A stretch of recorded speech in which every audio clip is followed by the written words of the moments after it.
que tú y yo habíamos construido se ha convertido en una celda de castigo. Yo hablo demasiado y parece que solo hablo conmigo.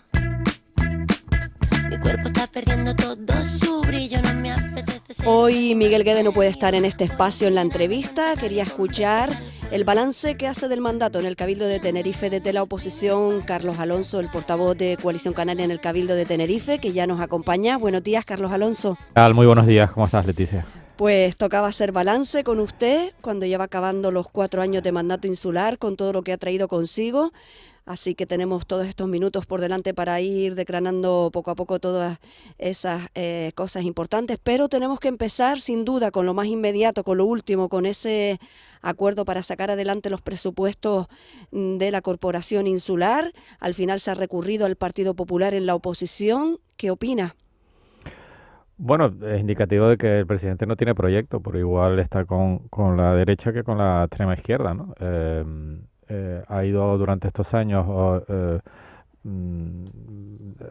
digamos, haciendo una operación de construcción del Cabildo, de demolición de muchos de los proyectos e iniciativas que estaban en pie, sin encontrar proyecto propio, y el hecho de que al final ha tenido que apoyarse en el Partido Popular para sacar adelante los presupuestos, pues indica esa falta de línea de trabajo, de línea de dirección, de proyecto de futuro para Tenerife, ¿no? Y aparte de eso, pues proyecto de presupuesto que a nosotros nos parece malo, por eso mantenemos nuestra enmienda a la totalidad y nuestro voto en contra, ¿no? Sí, de eso hablaremos enseguida, de esa enmienda a la totalidad, pero mientras ese acuerdo, ¿habló con ustedes antes de que lo hiciera con el Partido Popular? Bueno, el Partido Socialista efectivamente abrió negociaciones también con nosotros, yo creo que en simultáneo, en paralelo, y no llegamos a un acuerdo porque nosotros queríamos sobre todo dos cosas, ¿no? En primer lugar, recuperar la atención a los mayores que habían suprimido durante la pandemia a través del programa Encina, como primer elemento clave para nuestro apoyo, y el segundo, un presupuesto equilibrado en la isla. No puede ser que los municipios en donde gobierna el Partido Socialista reciban 4 veces más fondos que aquellos en donde no gobierna el PSOE, en particular donde gobierna Coalición Canaria, ¿no? Ese desequilibrio territorial en el presupuesto para nosotros no es admisible, ¿no? Que un habitante de Santa Cruz de Tenerife pues reciba 4 veces menos que un municipio del Partido Socialista, o que municipios como Tacoronte o Arico prácticamente no tengan inversión del Cabildo, ¿no? ¿Cree usted entonces que están mirando más para las próximas elecciones? Bueno, yo creo que está en el ADN del Partido Socialista que gobierna en el Cabildo, ¿no? Que es una facción del PSOE muy sectaria. Ya el año pasado nosotros denunciamos que a través de las subvenciones directas se beneficiaba a los municipios gobernados por el PSOE, a los amigos del presidente, y en este último presupuesto pasa otro tanto de lo mismo, ¿no? Las cifras son muy claras, ¿no? El municipio de Fasnia, por ejemplo, que tiene 75 veces menos población que el municipio de Santa Cruz, que es la capital de la isla, recibe prácticamente el mismo dinero, unos 5 millones y pico de euros, ¿no? Y eso es desequilibrado. Mírese por donde se mire, ¿no? Y la única manera de explicar ese desequilibrio es si estás con el PSOE, si eres un municipio gobernado por el PSOE, te pongo dinero. Si tu municipio es de Coalición Canaria, no te pongo dinero, ¿no? Yo la verdad que eso, por ejemplo, al votante del Partido Popular de Santa Cruz de Tenerife no sé cómo se lo van a explicar. Cuando el viernes el PP apoya el presupuesto del Cabildo, ¿cómo le van a explicar a los votantes del PP de Santa Cruz que el PP apoya ese desequilibrio que margina a Santa Cruz de Tenerife, ¿no? La verdad que también es extraño, ¿no?, para cualquier persona entender cómo Coalición Canaria ahí no se pone de acuerdo con el Partido Socialista, o Partido Socialista con Coalición Canaria sí que lo hace en el ámbito estatal para sacar adelante también, como con ese apoyo que ha tenido de Coalición Canaria, y que sí lo haga el Partido Popular, y que si ustedes solo le pedían a cambio 2 cosas. Bueno, pues porque quizá no querían llegar a acuerdo con nosotros, ¿no? Nosotros hemos sido muy claros en Madrid. Nosotros damos nuestro apoyo a cambio de recursos para Canarias, y hemos conseguido la gratuidad para el transporte público de guaguas y del tranvía en las islas durante todo el año 2023. Una cantidad importante de recursos que van a venir a las islas para que nos traten igual que en el resto del territorio español, porque como sabes el transporte de cercanías en Península era gratis desde mediados de este año. Nosotros hemos insistido en esa petición, la hemos arrancado de los presupuestos del año 2023 y por eso votamos a favor, ¿no? Y creo que eso está es conforme a lo que quieren los ciudadanos de nuestras islas y nuestros votantes, ¿no? Vuelvo a repetir que no entiendo el apoyo del PP a cambio de prácticamente nada, marginando a la capital en el reparto de fondos en el Cabildo de Tenerife, ¿no? Mañana, cuando se lleve a cabo esa aprobación en pleno, ¿usted espera que al menos apoyen algunas de sus enmiendas? Veremos, vamos a ver si es así, y si no, pues habrá rodillo socialista, ¿no? Que por otro lado es bastante común, ¿no? Durante estos 3 años y medio, casi ya para 4, ¿no? De legislatura, prácticamente no han querido hablar con nosotros de nada, ¿no? Somos la primera fuerza política de Tenerife, ganamos las elecciones, tenemos 120.000 votos, es una parte importante de la población de Tenerife. Tenemos una representación política muy potente en muchos municipios y no han querido durante estos años hablar con nosotros, ¿no? Vamos a ver lo que pasa mañana, si efectivamente hay alguna enmienda que admiten, pero ha sido la tónica durante estos 4 años, marginar a Coalición Canaria, marginar a una parte importante de la población de Tenerife, ¿no? ¿Cuáles destacaría usted de las que presentan? Bueno, aparte de las dos que te he mencionado, nosotros presentamos una bolsa de recursos para, como te decía antes, reequilibrar el presupuesto a través de los programas sectoriales de inversión. Pero creo que nuestro objetivo fundamental estaba en el ámbito sociosanitario, ¿no? Ahí, aparte de pedir la recuperación del programa Encina, pedimos una dotación adicional para el Instituto de Atención Social y Sociosanitaria para reforzar los programas vinculados a la vulnerabilidad.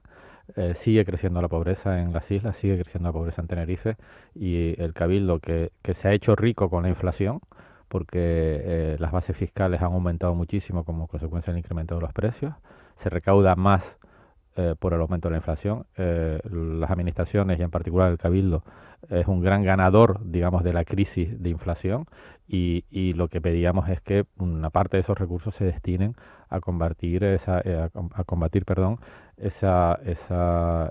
efecto de la inflación, el efecto de la crisis sobre las personas más vulnerables o sobre esa pobreza que, como te decía, sigue creciendo, ¿no? Esa para nosotros son, digamos, las medidas donde más centramos nuestro énfasis, aparte de otras cuestiones que tienen que ver con la movilidad, que es un problema grave de la isla.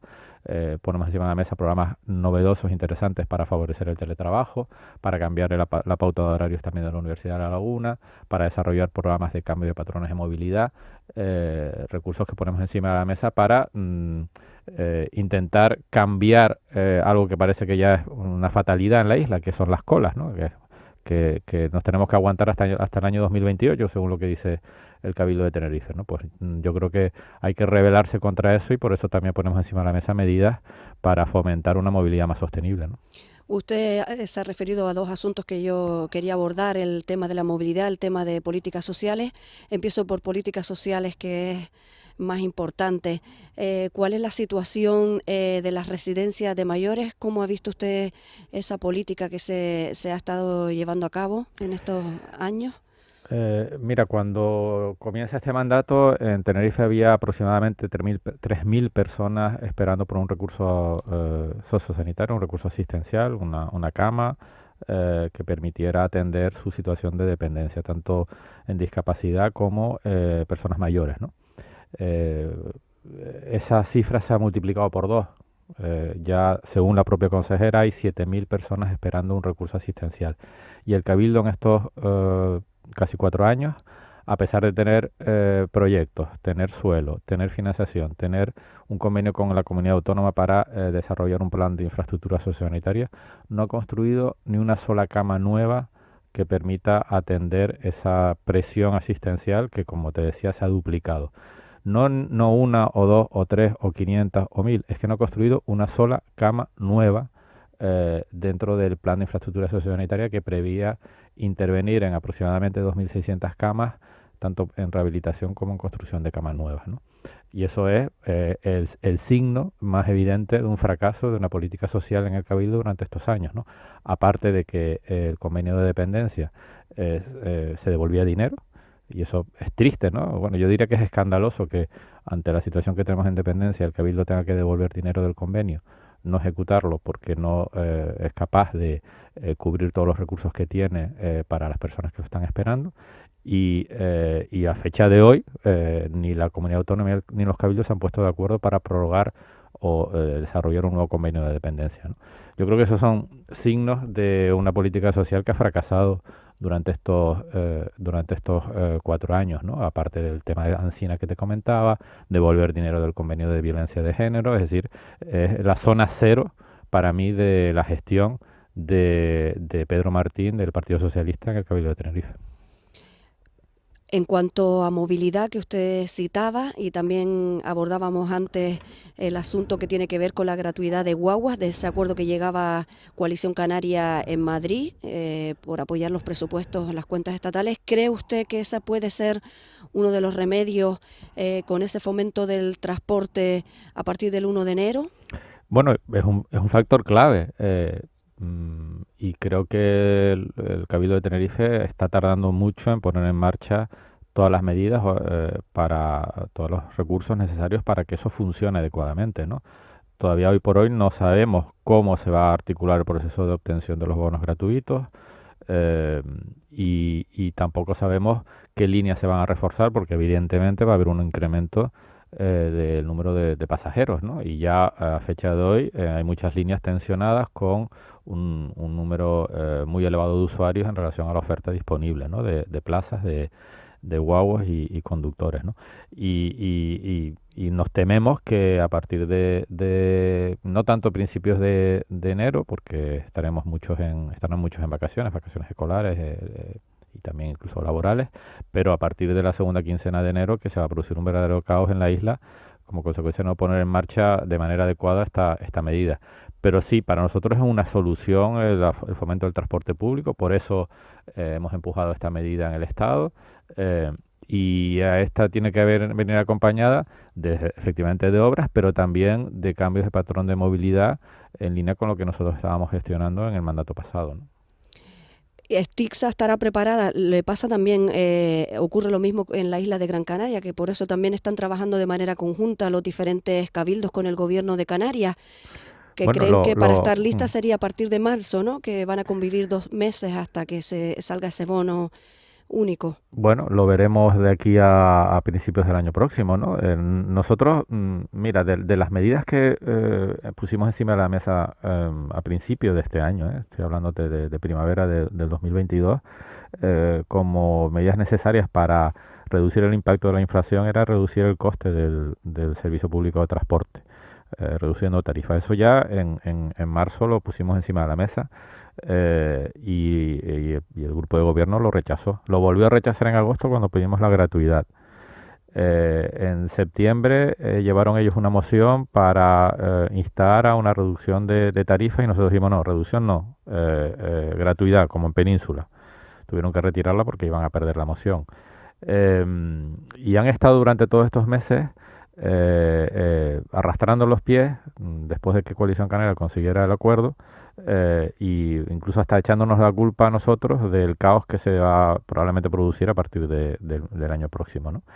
Y creo que lo que tenían que haber hecho era trabajar, primero exigir al Estado la gratuidad y trabajar para prepararse para ello, ¿no? Y todo ha venido corriendo con prisas y eso lo vamos a sufrir los canarios y en particular en Tenerife creo que de manera muy aguda a partir del año próximo, ¿no? Pero sí reconocerá que se están poniendo en marcha proyectos, ¿no?, para ese colapso permanente que se vive en las carreteras. Bueno, lo que anunció el consejero y el presidente del Cabildo son las obras que ya estaban licitadas y algunas de ellas adjudicadas en el mandato pasado, ¿no? La mayor parte de la ejecución del convenio de carreteras en Tenerife en estos 3 años proviene de la ejecución del cierre del anillo insular, que fue una obra que se licitó y se adjudicó en el mandato pasado, y que ahora se está ejecutando, ¿no? Como debe ser, y espero que culmine a mediados del año 2025 como está previsto, ¿no? El resto de cuestiones no dejan de ser proyectos que no han todavía visto la luz. A principios del 2019 estaba licitado el proyecto del carril Busbao, no se adjudicó la redacción del proyecto hasta 28 meses después, se paralizó ese proyecto para darle viabilidad o darle más urgencia a la variante, la llamada variante, que es una vía que conecta la zona de Guamasa con Lora y Tamayo, que para nosotros no es la solución, y que han priorizado y que pretenden licitar, eso dicen, antes de que termine el mandato. Han estado 4 años para poner encima de la mesa soluciones, paralizando otras que llevan ya su recorrido y que no han visto la luz en este mandato y que debían haberse puesto en marcha, y de concreto las obras de ampliación de la autopista entre la zona de los Rodeos y Guamasa, que era un proyecto que estaba ya redactado, que se podía haber culminado en este mandato, ampliando la autopista en esa zona de mayor colapso que tiene la vía, la TF5, la autopista del norte,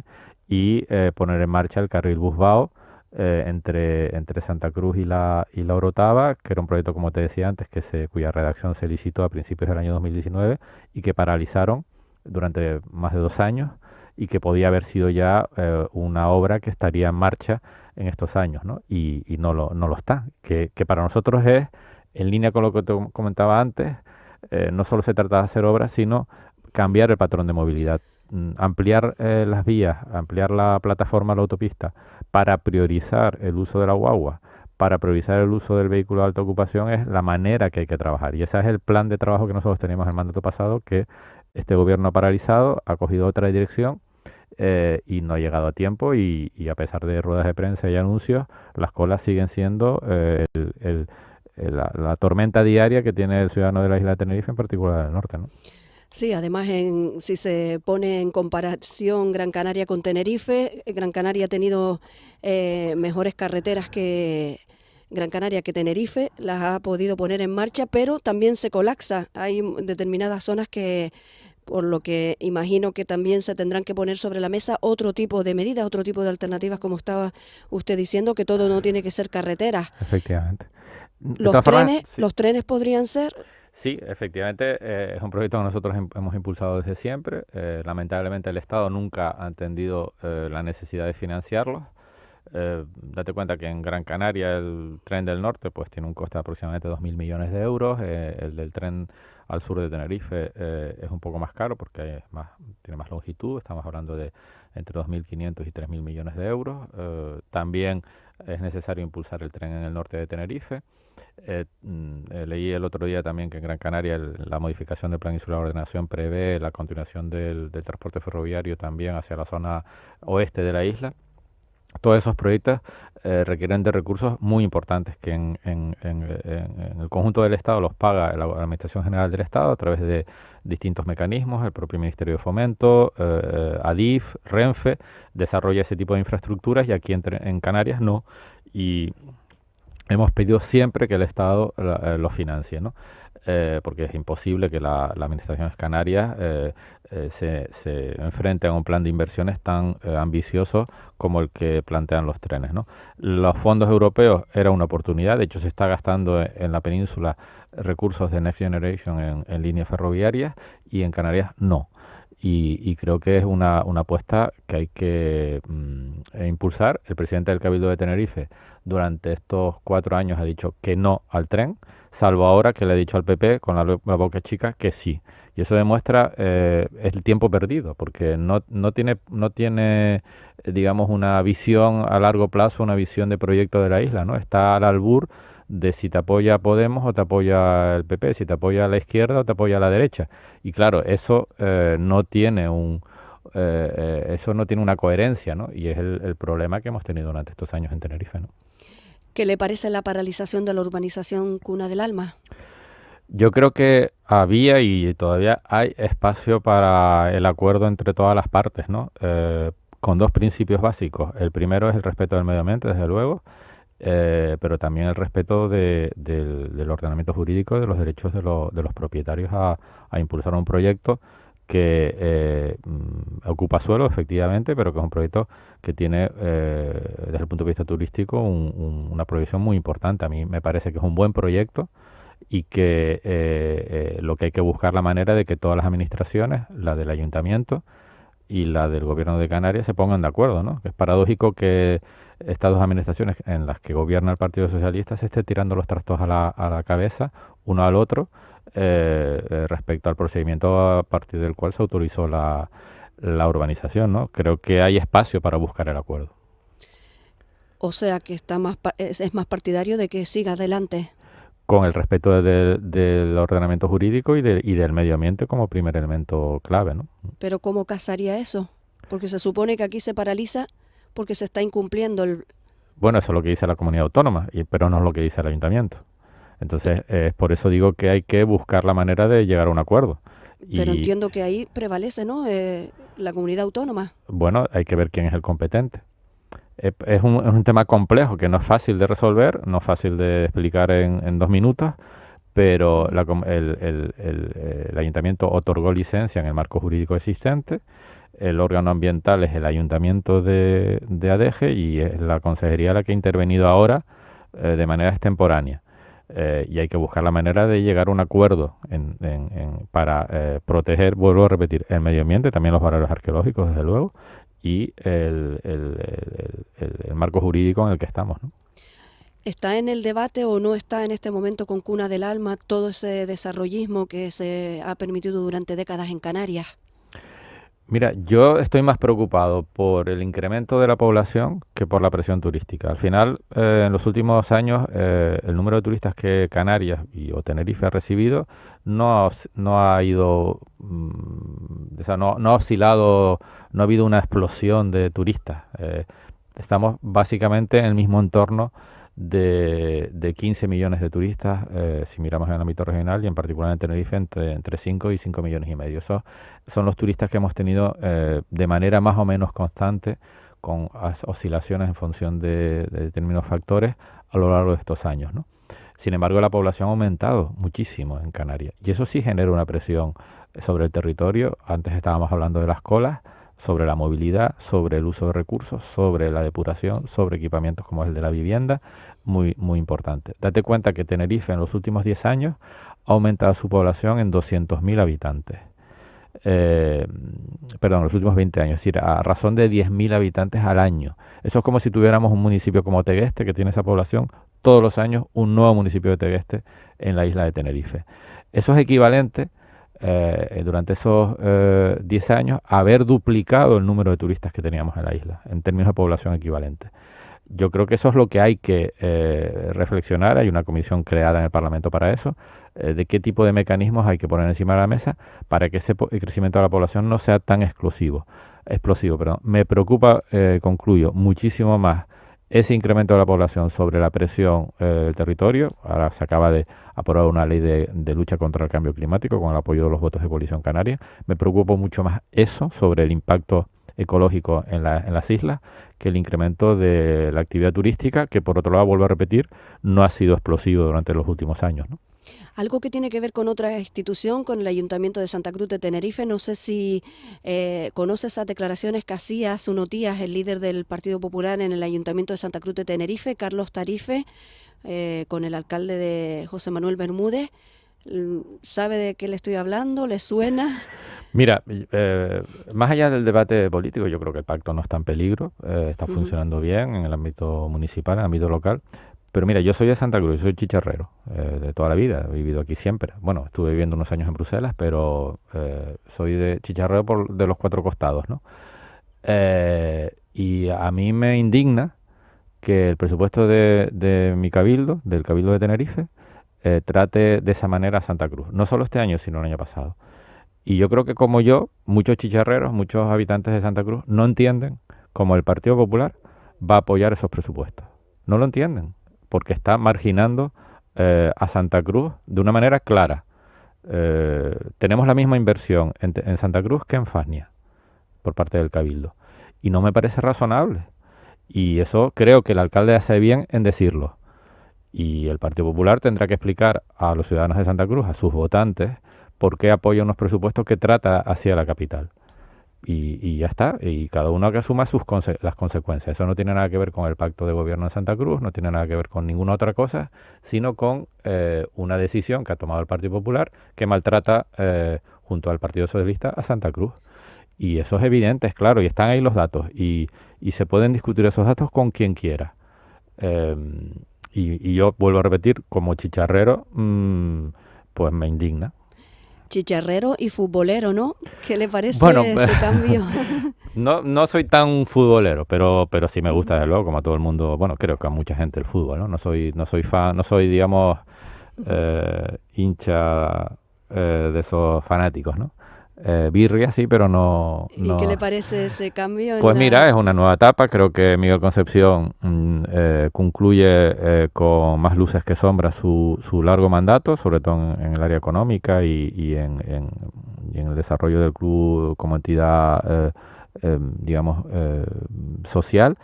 Tiene quizá más sombras en el ámbito deportivo porque, bueno, nosotros todos los de la isla aspiramos a tener un club en primera y durante estos años pues hemos vivido poco esa sensación y creo que Paulino es una persona con ambición, con proyectos y creo que tiene claramente como objetivo subir al equipo a primera división, que es lo que queramos todos los tinerfiñistas, ¿no? Y espero que tenga suerte, ¿no? Todos esperamos que tenga suerte en ese objetivo, ¿no?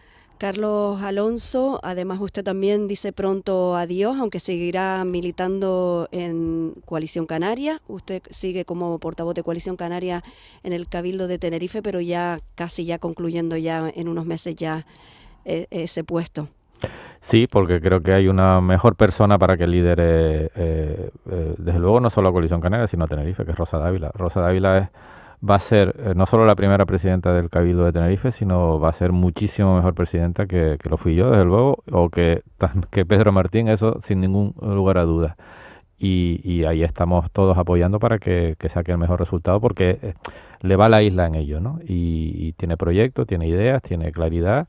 Y ahí estamos todos apoyándola para que sea la próxima presidenta del Cabildo.